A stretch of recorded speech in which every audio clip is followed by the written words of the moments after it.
አደይ እንግዲህ ያላሰበችው ነገር ገጥሟታል። ባርኮቴ ልብሱን ጠቅልሎ ወደ መጀመሪያ ወደ ነበረችው ፍቅረኛው ቤት ሄዷል። ይኸውም የሆነው ምክንያት እንግዲህ እሷን ለብዙ ዓመት አምቆ የነበረውን ፍቅሩን ሲገልጽላት ባለመቀበሏ ነበር። ሆኖም ግን ቤት ከሄደች በኋላ የእሱ ፍቅረኛ ነኝ ብላ ለፍቅር በመናገሯ ፍቅርን ያሸነፈች መስሏት ሌላ ችግርና ጣጣ ይዞባት መጥቷል። ይኸውም እንግዲህ እሷም እንዴት እንደዚህ ታደርጋለህ ከሰራተኛ ስትል እሱም እንዴት እኔን እንደዛ ብላኛለች አሁን እንዴት ሀሳቧን ልትቀይር አትችልም ሲል ሳያናግራት ነበር ያለፋት። ኤላ ደግሞ ከዚህ በፊትም ቢሆን ለሱ ስለነገረው ሊሊ ነግሯት ነበር። ሊሊም ወደ አደይ ቤት ሄዳ አደይን ለመግለጽ እና ከጠየቃት እሺ እንድትለው እንጂ እምቢ እንዳትለው ለማስጠንቀቅ ወደ አደይ ቤት ስትሄድ አጋጣሚ ደግሞ እነሱ ጨራርሰው ታገኛለች። ምን አለች ስትላት ፍቅሩን ጠይቆ ነበር። እኔ ግን ወንድሜ ነህ እንጂ አንተ የኔ አፍቃሪ ልትሆን አትችልም ብያልኩት እንዴት አደይን ታደርጊያለሽ? ጥሩ አላደረግሽም። ባርኮቴ እኮ ጥሩ ልጅ ነበረ። አንቺ ባርኮቴን እዚህ ቤት ውስጥ ያሽ ማለት ከሊዲያም ሆነ ከፍቅር ያለብን ችግሮች ተገላገልን ነበር። ለምን ቆም እያልሽ አታስቢም? አንቺ ትንሽ ችግር አለብሽ ብላ ሊሊ በጣም ተቆጣች። ሊሊ በጣም ጀግናና ጎበዝና አስተዋይ አትንኩይ ባይና ከተነካች የማትመለስ ናት።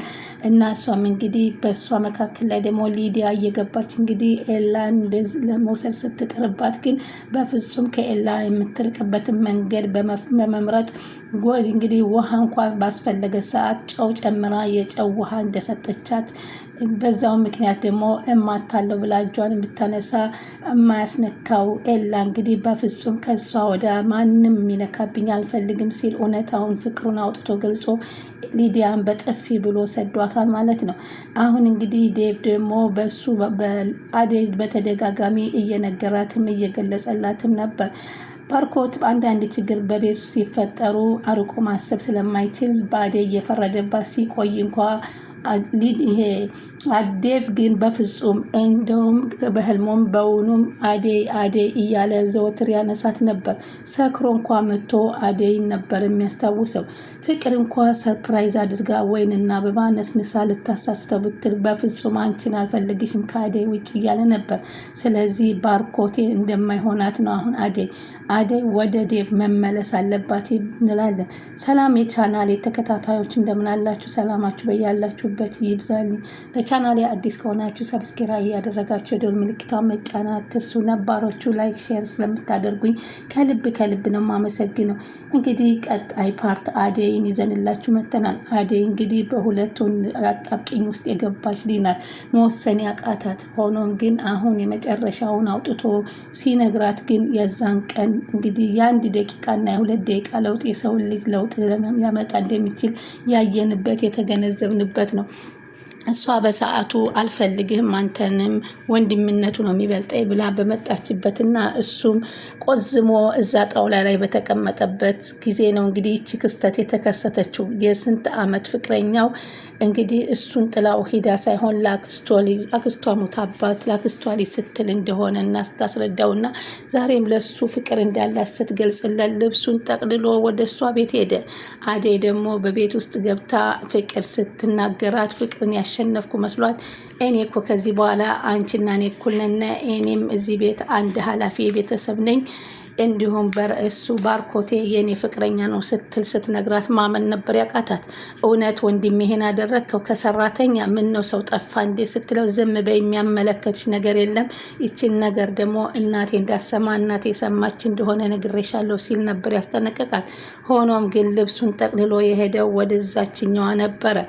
ዴቭ ደግሞ በቃ ከዚህ ቤት እኔ ወንድሜ ነው ብዬ አምኜ ከተቀመጥኩት ጋራ በፍጹም እንዲህ አይን ለአይን አብሬ መኖር አልችልም ብሎ እሱም እንግዲህ ልብሱን ጠቅሎ ወደ አክስቱ ቤት ሄዷል። እህቱንም ነይ እንሂድ ሊዲያ ቢላት ሊዲያ አልሄድም፣ ያነ ቤት የባሰ ነው፣ ጠባብ ነው፣ አይመቸኝም፣ ወደ ሀገሬ መመለስ ነው የምፈልገው፣ ቤተሰቦችን እነግራለሁ ስትለው እንደፈለግሽ ሁኜ ሲል ነበረ ጥሏት የሄደው።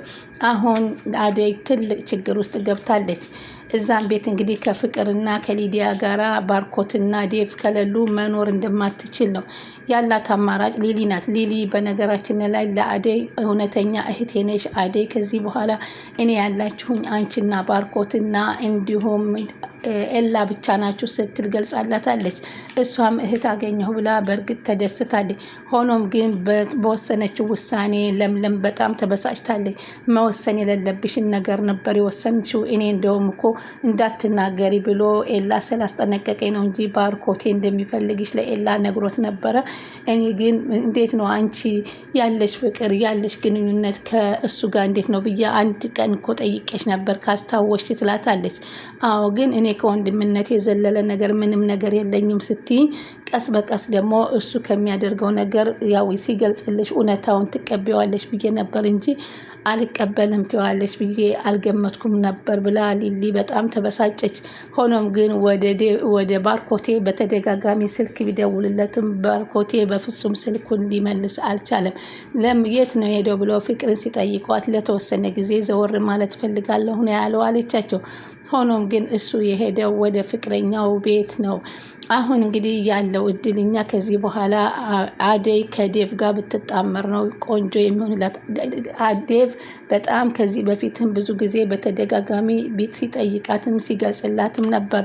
ሆኖም ግን እሷ በዛ ቤት ውስጥ የመጣሁት እኔ ሰርቼ ቤተሰቦቼን ለማሳለፍ አባትና እናቴን ለመጠወር እህቴን ለማስተማር እንጂ ሌላ ነገር አምሮኝ አልመጣሁም። ይሄን መች ባገሬ ላይ አጣሁት እያለች ነበር። ኪንጎም እንግዲህ እኔ ነኝ እንጂ ማንም አይወስዳትም እያለ ነው። አሁንም ቢሆን ኪንጎና ዴቭ ተፋጠዋል። ዴቭም አንተ ከአደይ ከደረስክ ታገኛታለህ፣ እመውትሃለሁ፣ እገልሃለሁ እያለው ነው። እሱም ደግሞ ማንም ሊያስጥለኝ አይችልም እያለ ነው ኪንጎ። በእነዚህ መካከል ላይ በጣም ግቡ ጨምሯል ማለት ነው። እና በዚህ አይነት እንግዲህ አሁን ለተወሰነ ጊዜ እንግዲህ አደይ ጭንቀት ውስጥ ገብታለች።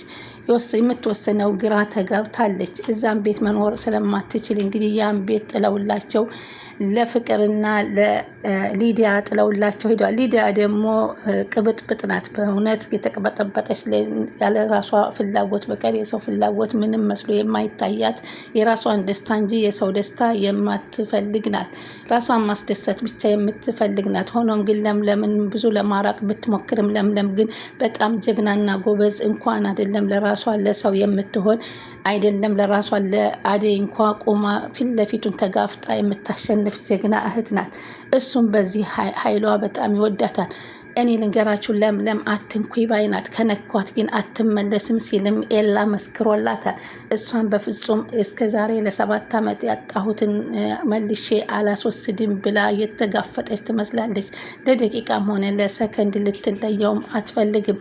እንዲያውም ከሀገሩ ከአባቱ ሀገር ከሄደ ምን ይሆን እያለች የሚያጨናንቃትና የሚያስፈራት የአባቱ ውሳኔ ነው። አባቱንም ደግሞ እንደምንም ብሎ እንደሚያሳምንና ከዚህ በኋላ በፍጹም እሷን ሊተዋት እንደማይችል ቃል ገብቶላታል። በትላንትናው ዕለት እንዳያችሁት የኤድሚላ የተወለደችበትን ቀን ስታከብር በጣም ደስተኛ ሆና ከመጠን በላይ ተደስታ ነበረ። አደይም በጣም በዚህ ስትሰማ በጣም ተደስታለች። አንቺ እድለኛ ነሽ ለምለምዬ፣ ይገባሻል፣ መልካም ልጅ ነሽ። እኔን እኮ አንቺስ ብትሆኝ መልካም እኮ ነሽ። ኤላን ለማገናኘት ሰበብ ይሆንሽኝ እኮ አንቺ ነሽ። የዛን ቀን እኮ እኔ አስፋልት ላይ ወድቄ ባላገኝሽና ያን ጃኬት ደግሞ ባታለብሽኝ እዛ ጃኬት ውስጥ ደግሞ ሀብሉ ባይኖር ኑሮ የኤላና የኔ ግንኙነት በፍጹም ይቋረጥ ነበር። ለዚህ ሁሉ ምክንያት የሆንሽኝ አንቺ ነሽ አደይ። በፍጹም የማረሳውን ውለታዬን ነው ዋልሽልኝ። ከዚህ በኋላ ለምለም እህትሽ እንደሆንኩ እንድታቂ ነው የምገነዘበው ስትነገረቻት፣ አይዞሽ በርቺ አደይዬ፣ አሁንም ነገም ሌላ ቀን ነው፣ የተሻለ ህይወት ትኖሪያለሽ። ግን ለእናት ለአባቴ ለእህት ለወንድሜ የራስሽን ህይወት ጊዜ መግደል የለብሽም፣ ጊዜ ቁጭ ብሎ አይጠብቅሽም እያለች ነው የምትመክራት። እና በነገራችን ላይ አሁን እንግዲህ ዴቭም ወደ አክስቱ ላይ ቤት ሄዷል። ሁላቸውም ብትንትናቸው ወጥቷል። እናትየዋ ስትመጣ ምን ይፈጠራል የሚለው የሁላችንም ጉጉት ነው። እናትየዋ ከሰሞኑ እንደሚመጡና በቤት ውስጥ ግን ምንም ነገር እንዳልተፈጠረ ሰላም እንደሆነ ነበር የተነገሩት። አሁን ግን ሲመጡ ወንዶቹም ሴቷም ሁላቸውም እንግዲህ ሂደው እንግዲህ ፍቅርና ሊዲያ ብቻ ተቀምጠውበታል። ይህንን ደግሞ ከሰሙ ደግሞ እነ ዳይመንድና እነ ኪንጎ እንግዲህ ለማጥቃትም ሆነ እነሱን ለማገኘት ሰፊ መንገድ ተከፍቶላቸዋል። በዚህ መካከል እንግዲህ የሚደረገው ነገር ከባድ ትንቅንቅ ይሆናል። እና ውድ ተመልካቾቼ እንግዲህ አደይ መልካም ነገር ነው የምንመኝላት።